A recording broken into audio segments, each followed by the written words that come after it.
A very good morning to all my lovely students sitting over there. And beta, I hope you all are good at your places. But to be very frank, I just want to say that please don't go outside your house as the number of COVID 19 cases are increasing at a very high speed.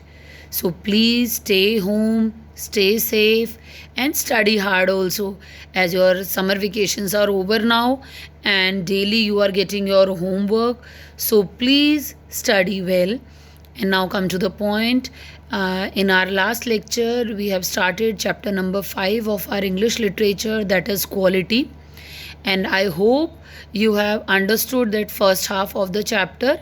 And please, beta, read from the book also to get a clear understanding of the chapter, as it was a very interesting chapter.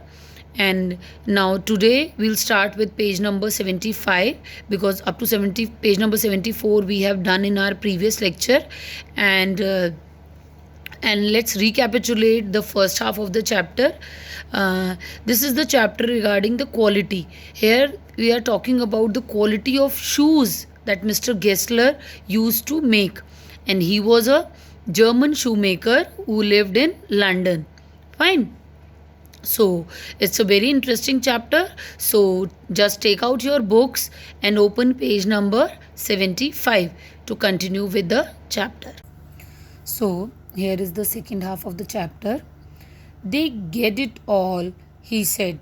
They get it by advertisement, not by work. They get it away from us who love our boots. It comes to this. Presently, I have no work. Every year it gets less, you will see. And looking at his lined face, I saw things I had never noticed before, bitter things and bitter struggle, and what a lot of grey hairs was seemed suddenly in his red beard. So, beta, in this paragraph, the writer was explaining the feelings of Mr. Gessler when he said that they have taken it all from him, means the big firms.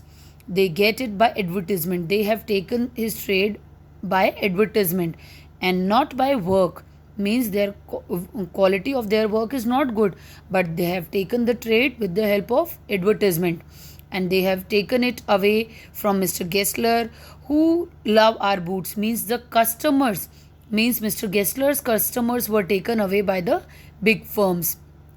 And what comes to Mr. Gessler? He was saying presently he don't have any work, and every year it is becoming less and less. And after looking at the lined face of Mr. Gessler, the writer was very feeling very pity on him, that he was now he will be able to understand his struggle and why he has grown a lot of gray hair. Fine. Now come to the next para.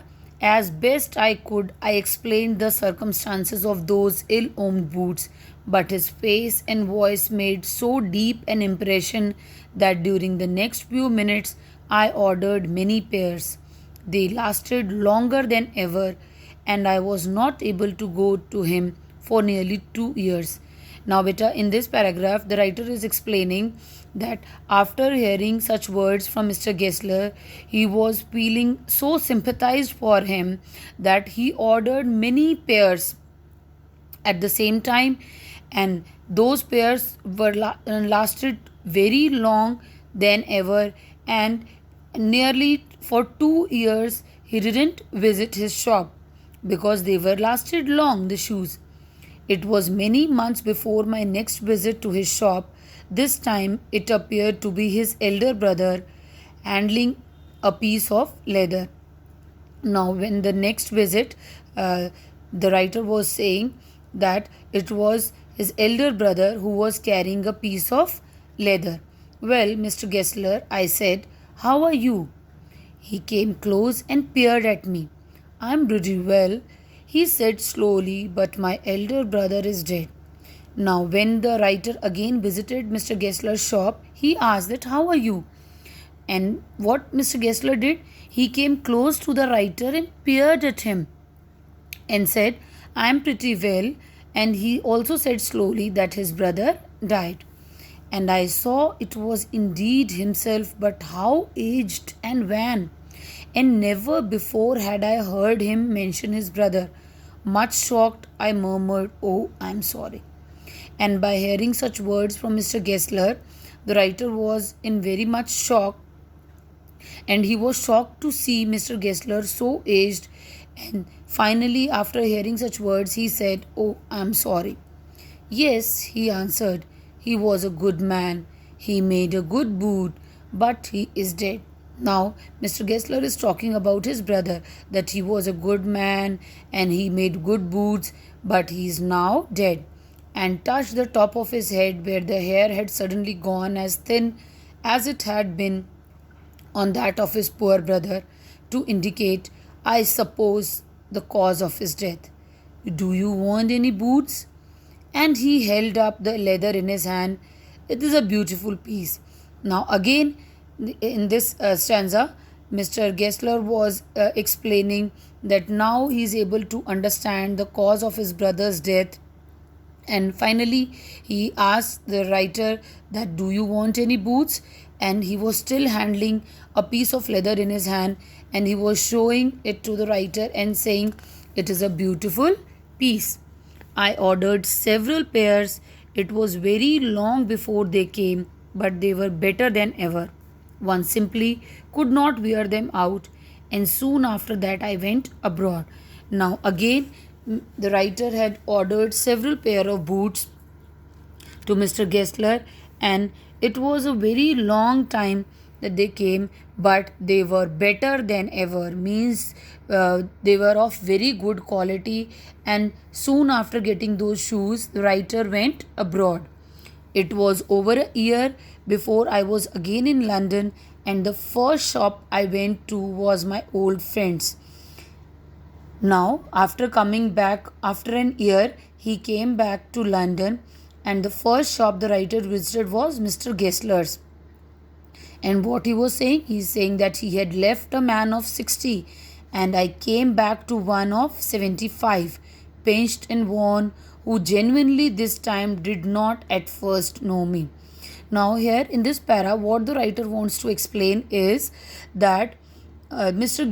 After an year, the writer had came back to London, but what he saw is Mr. Gessler's looks, means he was his looks were of man of a 60 when he left London, but when he came back again to London, he thought, or he looked at Mr. Gessler as if that Mr. Gessler is of age of 75, means he was looking too old just after an year. Why? Because of the trade and because of the loss in his trade. He was looking very old and weak. Now, what Mr. Gessler said, "Do you want any boots?" He said, "I can make them quickly. It is a slack time." See this slack time, it means slack time. Fine. So here again Mr. Gessler was asking that, "You want any boots? I'll make them very quickly because it is a very slack time," means the period of recession or not of a good business. I answered, "Please, please, I want boots all around, every kind." So again writer said, "Oh, why not? Please." I had given those boots up when one evening they came. One by one I tried them on. In shape and fit, in finish and quality of leather, they were the best he had ever made. I flew downstairs, wrote a check, and posted it at once with my own hand. Now, in this stanza, again, the writer was explaining that the shoes this time Mr. Gessler made were of the best quality which he wore previously. A week later, passing the little street, I thought I would go in and tell him how splendidly the new boots fitted. Now, after 1 week, while crossing the street, the writer thought that he would go to Mr. Gessler's shop and tell him about the how fit the new boots were. But when I came to where his shop had been, his name was gone. But what the writer saw was, when he came near to the shop, then there was no shop of Mr. Gessler's name. I went in very much disturbed. In the shop, there was a young man with an English face. Now, what did the writer observe was that actually he was very disturbed when he didn't find the name of Mr. Gessler on the shop, but still he went inside the shop, and what he saw was a young man with an English face, means some other person. Mr. Gessler in? I said. He asked the Englishman, that is Mr. Gessler in? No, no, sir, he said. No, but we can attend and you anything with pleasure. We have taken the shop over. Now the Englishman was saying, no, sir, Mr. Gessler is not here, but we can attend you and we have taken this shop over. Yes, yes, I said, but Mr. Gessler. Then the writer said, okay, fine, but he again asked about Mr. Gessler. Oh, he answered dead. Then the Englishman answered that he is dead. Dead? But I only received these boots from him last Wednesday week. Now the writer is shocked to hear that Mr. Gessler is dead, and he was saying that only the last Wednesday week I have purchased shoes from him. Ah, he said, poor old man, starved himself. Slow starvation, the doctor called it. Now the Englishman means the new shopkeeper. See in the picture, he is the writer and he is the new shopkeeper. And see that there is no name of Mr. Gessler because he is dead. And then this new shopkeeper said, oh, the poor old man starved himself, and the doctors are calling it slow starvation. You see, he went to work in such a way, would keep the shop on, wouldn't have a soul touch his boots except himself.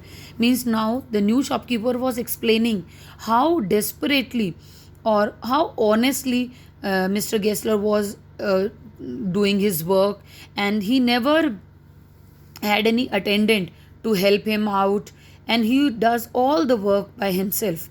When he got an order, it took him such a time, people won't wait.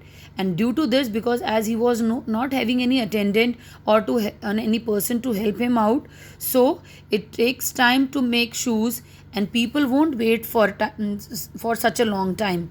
And one by one, he lost everybody. He lost everybody here means he lost his customers, and there he would sit going on and on. I will say that for him, not a man in London made a better boot. Now the new shopkeeper was also praising about Mr. Gessler that not even a single person or man in London can make better shoes than him.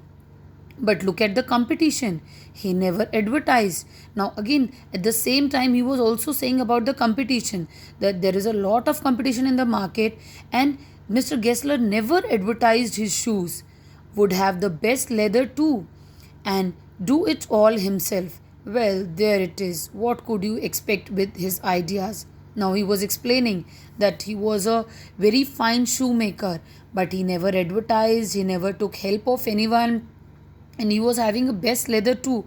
But what can you expect from such ideas? But only starvation. That may be a bit flowery, as the saying is, but I know myself he was sitting over his boots day and night to the very last you see. Now he was explaining that day and night he was continuously working hard to make boots.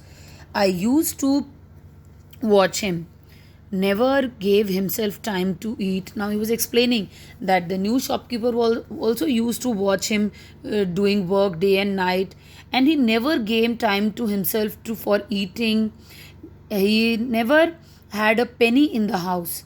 Never had a penny in the house means he don't have much money, not even a single penny in the house.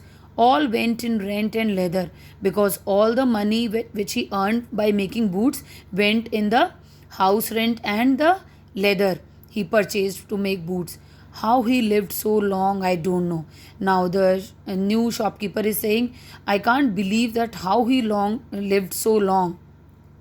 He regularly let his fire go out. He was a character, but he made good boots. And he's saying that he was a very good human being, and he made very good boots.